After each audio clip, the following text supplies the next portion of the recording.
الشيطان الرجيم. بسم الله الرحمن الرحيم.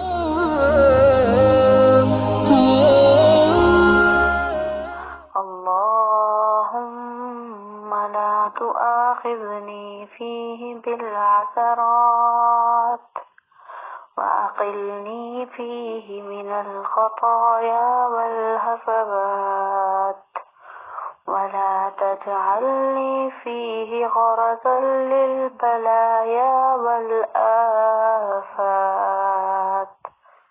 بعزتك يا عز المسلمين. صدق الله العظيم.